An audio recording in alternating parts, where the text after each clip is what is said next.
kuva kera. Karine Kanimba umukobwa wa Paul Rusesabagina arashinja u Rwanda kumuneka rukoresheje Pegasus. Twakekaga ko guverinoma y'u Rwanda iyumviriza ariko nta bimenyetso twari dufite. Rero iyo ekipe yashoboye gukora enquête muri GSM yanjye baza kukonfirma ko bayumviriza. Karine Kanimba turamwumva ku buryo burambuye mu mwanya utaha mu makuru y'ibiyaga bigari. Kuri iki kibazo cya Pegasus cyabaye ishyano ku isi yose, ubucamanza bwo mu Bufaransa bwafashe icyemezo cyo kugihagurukira. Uyu munsi abayisilamu bo ku isi yose bijihije umunsi mukuru w'igitambo. Mu Burundi Perezida Ndayishimiye yifatanyije nabo. Umuntu yaragiye gutera icyuma umukuru w'igihugu cya Mali warusimbutse. Ikaze muri aya makuru muri kumwe na Thomas Kamirindi. Nkuko nari maze kubibabwira mu ngingo z'ingenzi, muri Mali umukuru w'igihugu Colonel Assimi Goïta yarusimbutse. Umuntu yaragiye kumutera icyuma, abamurinda barakimutesha. Ibindi tubibaze team ishimwe. Byabaye ubwo bari mu masengesho y'abayisilamu ya Eid al-Adha mu musigiti uri Bamako mu murwa mukuru wa Mali. Uwamugabyeho igitero yashakaga kumutera icyuma nkuko byatangajwe n'ibiro bya Presidence ku rukuta rwa Twitter. Uwagabye iki gitero kuri Perezida Goïta ashaka kumwambura ubuzima yahise atabwa muri yombi n'inzego z'umutekano. Nyuma y'uko ibi biba, ibiro bya Presidence byahise bitangaza ko amaperereza yatangiye gukorwa kugira ngo amenyekane impamvu yo kugushaka kwibasira umukuru w'igihugu. Goïta yagiye ku butegetsi ku itariki ya 24 z'ukwezi kwa gatanu nyuma yo guhirika ubwo ariho abigerageje inshuro ebyiri. Muri Afrika y'Epfo urubanza rwa Jacob Zuma uregwa ibyaha bya ruswa rwigijweyo ibyumweru bitatu. Jacob Zuma wabaye umukuru w'igihugu imyaka 9 kuva mu 2009 kugera mu 2018 yari yongeye kwitaba urukiko rukuru rwa Pietermaritzburg umurwa mukuru w'intara ya KwaZulu-Natal akoresheje ikoranabuhanga rya video. Yari yasabye ko urubanza rusubikwa kugera igihe azabasha kurwitaba imbona nkubone. Avuga ko kuburanira ku ikoranabuhanga bitamwemerera kuvugana neza n'abavoka be. Umucamanza nta gisobanuro na kimwe atanze, yatangaje ko urubanza rusubitswe kandi ko ruzaburanishwa kuva ku itariki ya 10 kugera ku ya 13 z'ukwezi kwa munani gutaha. Jacob Zuma rero yitabye urukiko ari mu gifungo cy'umwaka n'amezi 3 muri gereza ya East Court nko muri kilometero 100 uvuye i Pietermaritzburg.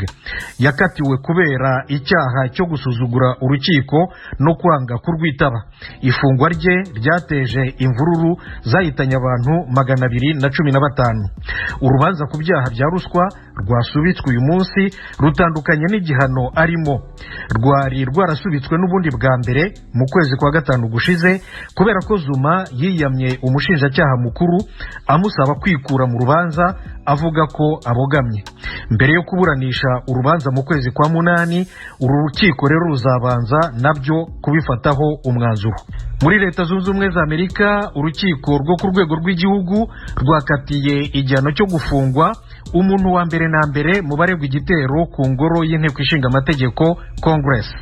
Yitwa Paul Hotchkiss, afite imyaka 38 y'amavuko, no muri leta ya Florida mu majyepfo ya Leta Zunze Ubumwe za Amerika. Ku itariki ya 2 y'ukwezi gushize kwa gatandatu yagiranye n'ubushinjacyaha amasezerano yo kwemera icyaha cyo kubangamira imikorere y'urwego rw'ubutegetsi no kwishyura guverinoma indishyi y'amadolari 200,000. Ubushinjacyaha nabwo bumwemerera kumusabira igihano kitaremereye. Asoma urubanza, umucamanza yatangaje ko Hotchkiss yagize uruhare rugaragara muri kimwe mu bikorwa bibi cyane mu mateka ya Amerika. Ati ntibyari imyigaragambyo na gato, byari igitero kuri demokarasi, igitero kizasiga ibikomere bikomeye ku gihugu imyaka myinshi iri imbere.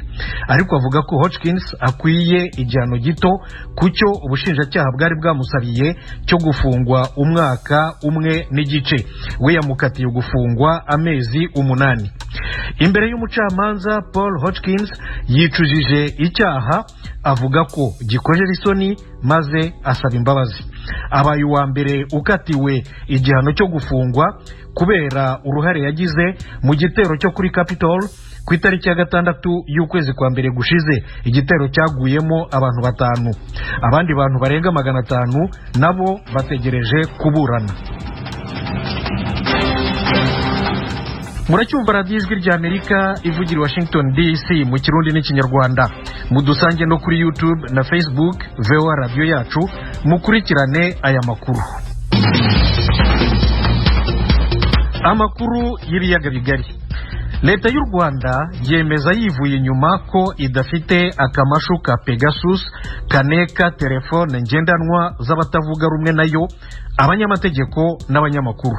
Nyamara rero Karine Kanimba, umukobwa wa Paul Rusesabagina ufungiye mu Rwanda, atangaza ko ari mu bagendwaho bagabweho igitero cya Pegasus ya leta y'u Rwanda. Yaganiriye na mugenzi wacu Venuste Nshimiyimana ukorera mu biro by'ijwi ry'Amerika i Londres mu Bwongereza. Hashize ibyumweru bike ekipe ya Amnesty International ifatanye n'abanyamakuru baje kundeba bavuga ko bakeka ko GSM yanjye irimo ako kamashu, bansaba nimba bashobora kuyikoraho enquête ngo bayirebemo. Twakekaga ko guverinoma y'u Rwanda iyumviriza ariko nta bimenyetso twari dufite. Rero iyo ekipe yashoboye gukora enquête muri GSM yanjye baza kukonfirma ko bayumviriza. Ako kamashu bagasanze muri telefone yawe y'imbirigi cyangwa se telefone yawe y'Inyamerika? Bayisanze muri telefone yanjye yo mu Bubiligi. None igihe cyose wabaga uri mu Bubiligi uvugana n'abategetsi b'Ababiligi cyangwa se bo mu bindi bihugu by'Uburayi, icyo gihe cyose barakumvirizaga? Ekipe ya Amnesty International yamenye ko kuva muri janvier niho batangiye kunyumviriza, bakakomeza kugeza muri April. Noneho nagiye muri Amerika muri May, birahagarara, ariko ngarutse mu Bubiligi barongeye bakomeza kunyumviriza. Donc ama email nagiye nandikana kumwe n'abategetsi, kuko kuva papa bamushimutse buri munsi ibyo tukora no kwandikira abategetsi no kuvugana n'abavoka na famille kugira ngo tugerageze gukora ku buryo papa bamurekura bakamurika gataha. Ayo ma appel yose nagiye ngirana kumwe n'abo bategetsi cyangwa na ekipe yacu yose barayumvirizaga. Urashaka kumbwira ko iyo wavuganaga na Minisitiri w'Intebe w'Ubwongereza cyangwa se na Minisitiri w'Intebe w'Ububiligi cyangwa se n'uhagarariye umuryango w'ubumwe bw'Uburayi, ibyo byose barabyumvirizaga?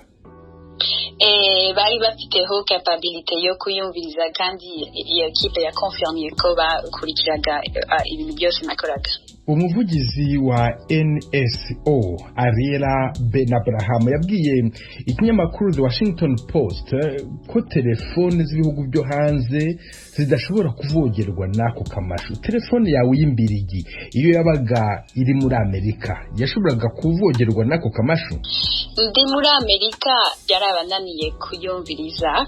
Baragerageje, iyo ekipe ya Amnesty naho yabonye ko on May 17th cyangwa 17 May mu kwezi kwa gatanu ku itariki ya 17, bagerageje kongera kwamfekta GSM yanjye yo mu Bubiligi, ariko ndi muri Amerika birabananira ku buryo n'izo preuve n'ibyo bimenyetso birahari. Ariko ikiri important kuri iyo date nuko twari turimo turaprepara conference de presse izaba kugira ngo twexpose ukuntu guverinoma y'u Rwanda ya torture papa muri safe house bakimugeza mu Rwanda. Nibyo twari tugiye kwerekana. Rero niho bagerageje kongera kuyinjiramo, ariko bajya kubaza kubona ko ndi muri Amerika birabananira. None se telefone yawe y'Inyamerika yo baba barigeze bagerageza gushaka nayo kuyinjiramo ngo basesekemo ako kamashu? Ya ekipe nayo ya Amnesty yakoze enquête muri GSM zombi niyo muri Amerika, ako kamashu nago kareka. None ubu se iyo utekereje yuko aho unyuze ushobora kuba wumvirizwa n'ibyo uvuze byose bikamenyekana, witwara ute? Wahinduye imyitwarire? Nera ubwoba kubera ko nzi ko iriya leta y'u Rwanda ari imwe itatinya kwica abantu bavuga ibintu bitandukanye n'ibyo bashaka ko bivuga. Tuzi ko bafunga abantu illegally, ku buryo rero no kunyumviriza nabyo ntago bindangaje ko babikoze, ariko bitera ubwoba.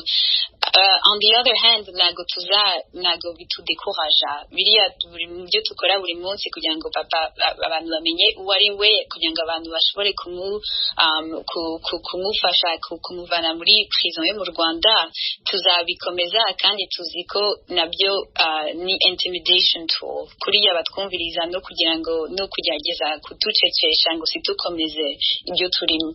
Kandi ibyo ntago bigeze bikunda kuri papa, natwe ntago bizakunda kutwantimida. Ahubwo ibyo tuzakora ngubu nuko ngomba guhindura ukuntu communica, ngomba kuvugana n'abantu in different ways, ariko ntago tuzahagarara kuvugira papa, ntago bizarangira kugeza igihe papa bamurekuriye. Ariko leta y'u Rwanda ivuga yuko kariya kamashu ka Pegasus ko ntako ifite kwitegeza ikagura, ndetse Perezida wa Repubulika yigeze kuvuga yuko gahenze.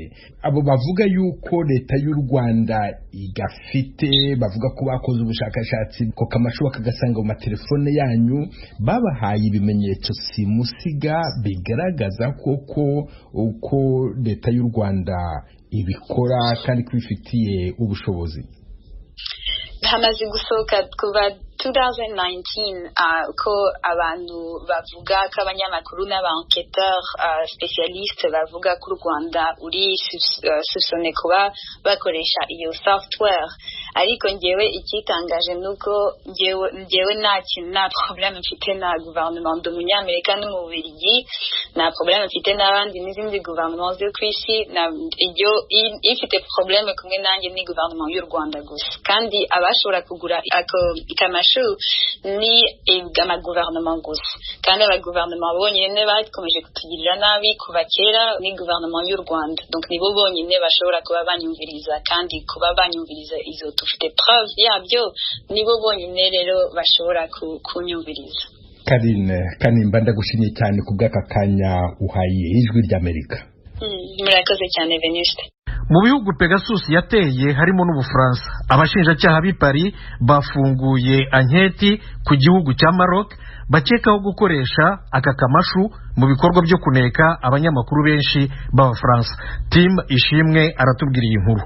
Iri perereza ritangijwe n'abashinjacyaha rizasuzuma ibirego 10 bitandukanye birimo kureba niba gukoresha Pegasus bitarabangamiye uburenganzira ku buzima bwite bw'umuntu, kureba niba Pegasus idakoreshwa mu kwinjira mu bikoresho by'itumanaho by'umuntu ku giti cye mu buryo bw'uburiganya, hamwe n'ibyaha by'ubugizi bwa nabi.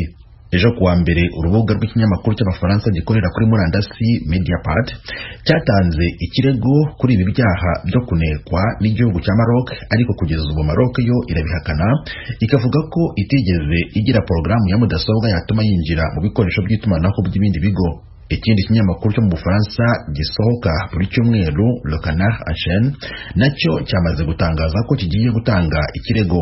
Ejo kuwa mbere kandi mu maperereza yakozwe n'ibinyamakuru bikomeye birimo The Washington Post, The Guardian, Le Monde n'ibindi bitandukanye, bishingiye ku rutonde rwashyizwe ahagaragara na nimero za telefone zigera ku 50,000 zishobora kuba harimo izumvirijwe, byashimangiye ko kuneka isi yose muri ubu buryo bw'ikoranabuhanga rikozwe n'itsinda rya NSO rigeze kure ugereranije n'uko byatekerezwaga. Ikinyamakuru cya Mediapart cyavuze ko nimero ya nyiri ikinyamakuru Edwy Plenel hamwe n'iyundi munyamakuru ziri mu zibasiwe n'inzego z'iperereza za Maroc. Ikinyamakuru Le Monde kiri mu byibasiwe cyatangaje ko ibindi byo mu Bufaransa byibasiwe ari Le Figaro, televiziyo y'Ubufaransa n'ibiro ntaramakuru by'Ubufaransa AFP. Umuryango uharanira ubwisanzure bw'itangazamakuru utagira umupaka Reporters Without Borders Media Freedom Group uvuga ko muri uyu mwaka wa 2020 ku rutonde rw'ibihugu 180 Maroc iri ku mwanya wa 136 mu bihugu bitubahiriza uburenganzira bw'abanyamakuru. Umuvugizi wa guverinoma y'Ubufaransa Gabriel Attal yabwiye radiyo yo mu Bufaransa ko ibi ari ibikorwa bihungabanya, kandi ko biramutse bigaragaye ko byakozwe byaba ari ibintu bikomeye cyane. iperereza ryakozwe kuri Pegasus ryerekanye ko byibuze abanyamakuru bagera ku 180 bo mu bihugu 20 ari bo batoranijwe ngo bakorweho iperereza kuva mu mwaka wa 2016 kugeza muri 2021. Ikinyamakuru The Guardian cyavuze ko muri bo harimo abakorera ikinyamakuru cya The Wall Street Journal, CNN, The New York Times, Al Jazeera, RPS, The Associated Press, Bloomberg, The Economist na Reuters. Abayisilamu b'isi yose bijihije umunsi mukuru wa Eid al-Adha, ni ukuvuga umunsi w'igitambo wibutsa igihe umukurambere w'abayisilamu, abayahudi n'abakristu Abraham yaragiye gutambira umuhungu we Isaac. Uyu munsi wabaye mu gihe abayoboke bo mu Burundi b'umuryango w'abayisilamu mu Burundi nyine batumvikana. Eloge Wirikaneza ukorera mu biro by'ijwi rya Amerika i Nairobi muri Kenya aratubwira uko bihagaze. Allahu Akbar, Allahu Akbar. Hari ku musigiti wo muri zone Nyakabiga hagati na hagati ku mugwa mukuru w'ubutunzi Bujumbura. Umukuru w'umuryango wa Islamu mu Burundi Komibu Sheikh Hajabu Kabano mu gisabisho yibukije ko Eid al-Adha ari umunsi mukuru hambaye kubemera bose kuko wibutsa umunsi sokuruza ukwizera Abrahamu yatanga ikimazi c'intama ku Mana, maze kubisho gihe mu gisagara ceranda c'Imaka abayisilamu batangura kuja mu ngendo nyeranda ari ibihumbi n'ibihumbi muri ico kibanza gifatwa nka gitagatifu. Niko kwibutsa barongoye gusangira n'abadafise atagucagura kuroyemwo kuri uyu munsi nkuko amabwiriza y'idini bibategeka. Nibyo abafise mikoro make mu bayisilamu canke mu batara bayisilamu nabone barafise umugabane baronka kubifungurwa, kubitungwa bibagwa. Mbere uwisilamu buraduhimiriza yuko abo bafise mikoro make cyane cyane aribo dukwiye kurabagiza tukabafasha. Urahamagariye abayisilamu bashobora kubaga uno munsi ntibaze bibagire gufasha abo bantu aho nikora, gufasha abo bafise mikoro make. Uyu munsi ugeze mu gihe mufti mukuru aherutse kweguzwa. Uburongozi buhari no bw'imfata kibanza bukaba bwashinzwe n'urwego rw'abashehe. Kabanarongo y'imfata kibanza umuryango w'abisilamu arahumuriza ko mu kwezi kuza indongozi bweguzwa zabonetse. Nibyo harabaye akagorane gatoyi, nivo hari gatoyi kuko ntikabuza ko ibikorwa bibandanya. Wahora ari umukuru w'umuryango yarabaye nk'ukinjura mugabo ngo nta gihugu ipakara, haciye hashingwa fata ingingo zihuta kugira ngo umuryango w'abasilamu uronke urongora by'imfata kibanza gushika hatowe mufti bwegu. Ico naco ni igikorwa turiko turategura, twibaza ko nko mu kwezi kuza k'umunani Imana itugiye imbere bizokunda yuko umukuru w'abasilamu mushasha bwegu atogwa hisunzwe amategeko turiko turaringaniza neza. Bamwe mu bayisilamu twavuganye nk'uyu mugabo bararushinga no kubona indongozi z'igihugu zigendera mu kuri. Imana izana umuco ku barongozi bacu, ibereke inzira igororotse baheze bayikurikize, kwa n'ibiremwa ashobora kuza utugeragezo dutandukanye kubera ari abantu barashobora gusita ibyo bajeje kudupangira kutugirira igituma bari yajya wabipanga neza, ahubwo Imana ibazanira urumuri ibafashe kubera nizuburya n'inzira itoroshe kuba umurongozi. Ibigeragezo ni byinshi. Uyu nawe asanga igihambaye ari kubukura mu cibo. Jewe nitwa Amisa nkaba mva mu Buterere, tukaba twaje kuraba icyo bodufasha abadukurira. Tumerewe nabi, urabona ko ubuzima bw'ubuguma buhindagurika mu miryango iwacu. Jewe nko mu nzu y'uwanje hariho abaza kuba bamerewe neza mu miryango yabo, ariko hariho n'abandi nyene uza gusanga ataco bafise bafungura. Nk'ubu maze kuronka amahera 500, hariho n'abandi bashobora kuba barose nk'ibihumbi 10. Urumva ntituza kubatungana, sanzwe ntunze umuryango ncambura ukuntu mba. Perezida Evariste Ndayishimiye yashimye kuja kwifatanya n'abayisilamu mu ntara ya Gitega mu birori vyabereye umugwa mukuru w'iyo ntara sanzwe avukamwo ukaba n'umugwa mukuru wa politike. Yavuze ko agiye gukomeza imigenderanire n'ibihugu by'Abarabu, ahimiriza abana b'abayisilamu bacu cyane nk'abaswahili kwijukira kuja mu mashuri kurusha. Narigeze kugira ibibazo bikomeye, ndagira ingorane, nari imeze nka mayibobo ico gihe, kandi nari nkuze aho mwumva kuko hari mu 98 narabuze iyo nja niyo mva. Natowe n'umuntu wo mu muryango w'abayisilamu baca barantunga. Hariho igihe bahora bafata kumenga nk'Uburundi ni igihugu kitarimo abayisilamu, ugaca usanga rero ibihugu birimo abayisilamu benshi baribagira Uburundi mu bijanye no gufashanya, mbere ku buryo hariho ivyo mporanjamwo nkumva yuko umenga baratangaye bumvise ko abayisilamu bafise ikibanza kibereye ngaha mu Burundi. Namwe mudufashe muze murababwira muti erega mu Burundi harimo abayisilamu barafise ikibanza. Mwarabonye ku munsi mukuru wo kwikukira Emirati Arabini yararungitse intumwa intumwa, Qatar yarungitse intumwa. Bijya byose ni imigenderanire turiko turagiriranira kugira ngo dufashanye. Ejo mukabona rero ndiko ndatora muri mwebwe abo tuzoza turajana, nimuze mutangare kandi nimuze mugambarare. Uyu munsi wahimbajwe mu ntara zitandukanye, naho abayisilamu bavuga ko basanze mu bukene buvuza uruhwa. Uyu munsi babukuye mu cibo. Ibihugu by'Abarabu bitari bike birimo Turkiya, Qatar hamwe na Yemen byatanze imfashanyo, habagwa inka, intama n'impene.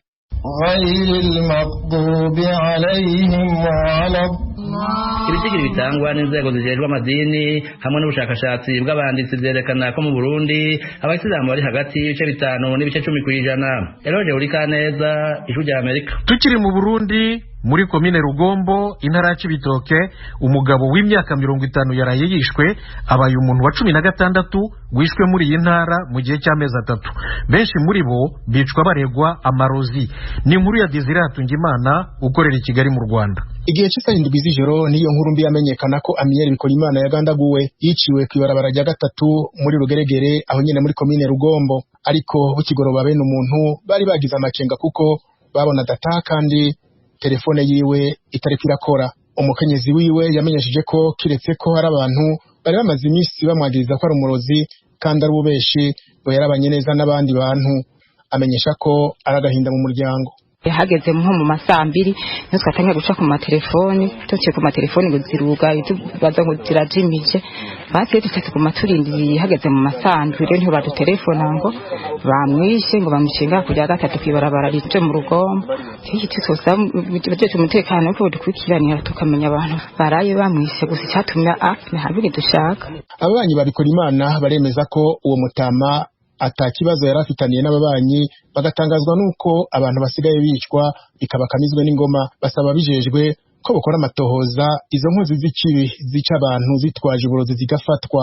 Uyu mutama twetwanye neza ku mutumba ko twari tubanye nta kosa twari tumuzi ko umutama yaganira yumviriza yari mboneza yo ku mutumba. Hanyuma urupfu rweje rwambabaje cyane, twebwe kubera urwo rupfu ruragoye, urupfu rw'akarago twari kwihangana, ariko mu bisanzwe ku bw'urwo rupfu hategerezwa kuvuga ukuri ku mutumba, hama mukagira icyo muhagarariyeho kugira ngo mutuburonderere na ukuntu uwo muntu yoba avuye mu mubiri umunsi utaragera.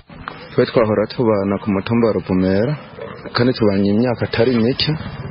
Rero ku bwacu nk'abo tubana nta birebire twari tumuzi ko, niyo mpamvu uru rupfu rwiwe rubaye twashe tuja mu kujurira kubera ko ata bintu birebire twakunda kumwumva ko ku bwacu mu kibana nta kintu bamwagiriza gusa twoba twari tumuzi ko twe mu Ruvumera twari twibaniye neza. Iyo tugora kumenya abamwishe icyo baba bamwagirije kuko ataco kirekire twari dusanzwe tumuzi ko, niyo mpamvu byo tugora kumenya icyo bisunze kugira ngo bamuzimanganye ubuzima bwiwe. Musantera komine Rugombo Gilbert Manirakiza arasaba ashimitse abarongoye ko atosubira kumva umuntu yishwe yagirizwa uburozi muri komine arongoye. Amenyesha ko bagiye gukorana n'inyamiramabi be n'abajejwe igisata c'ubutungane kugira ko kabi gatuzwe. Cyo dushimikira ko guhanura bene gihugu twabwira ko ibintu twageranye uburozi ari ikintu kibi cyane kuko abari ibintu byo kwikekana gusa.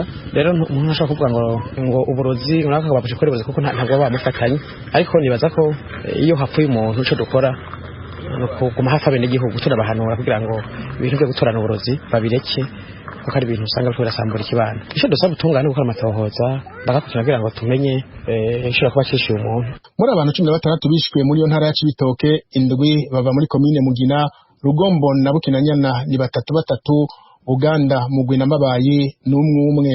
Desire Hatungimana, Kigali, Ijwi rya Amerika.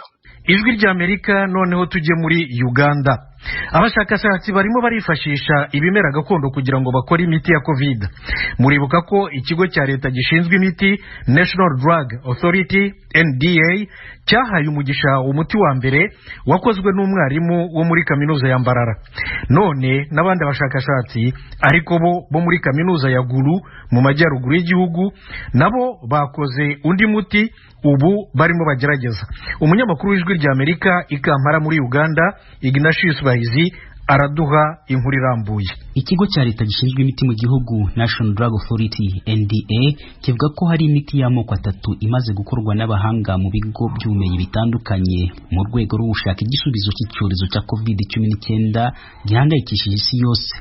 Uganda ni kimwe mu bihugu bya Afurika byibasiwe n'iyi ndwara. Kugeza ubu imibare y'inzego z'ubuzima akabigaragaza ko abantu barenga 2,000 bamaze guhitanwa na COVID-19. Ayo moko atatu y'imiti arimo uwa Covidex wakozwe na Profeseri Ogwang Patrick wo muri kaminuza ya Mbarara, UBV01N wakozwe n'abahanga bo kuri kaminuza ya Makerere bafatanije n'ikigo cya leta gishinzwe ubushakashatsi ku ndwara za virusi, ubu urimo kugeragezwa mu bantu, hamwe na Covilis 1 urimo gukorwa na kaminuza ya Gulu mu majyaruguru y'igihugu. Kugeza ubu umuti wa Covidex niwo wonyine uri ku isoko, indi iracyari mu igeragezwa. Abias Rwamwiru, umuvugizi w'ikigo cya leta gishinzwe imiti NDA, yatangarijwe rya Amerika impamvu Covidex yemerewe gukoreshwa mbere yuko inyura mu nzira zose zemewe. A herbal medicine can be used before clinical trials with caution. Umuti mu bimera gakondo wemererwa kuba wakoreshwa mbere yuko ugeragezwa mu buryo bwemewe, ariko ugakoreshwa no kwigengesera kandi uzirikana ko utavura. Niyo mpamvu tuvuga ko wakoreshwa kunganira ubundi buvuzi. Wibuke ko ukorwa mu bimera abasogokuruza bari basanzwe bakoresha kuva kera bivura ibibazo by'indwara zitandukanye. Igituma twe nka NDA tubigiramo uruhari nuko tuba dushaka guhamya ko ari nta kibazo watera ku magara. Ushobora gukoresha imiti ya gakondo iwawe mu rugo nk'uko bisanzwe, ariko iyo bigeze ku cyo gukora umuti mu bwinshi kugira ngo ukoreshwe na rubanda rugari, aho biba bisaba ko tubigiramo uruhare rukomeye kugira ngo twemeze ubuziranenge bw'uwo muti. So that's what we want to determine.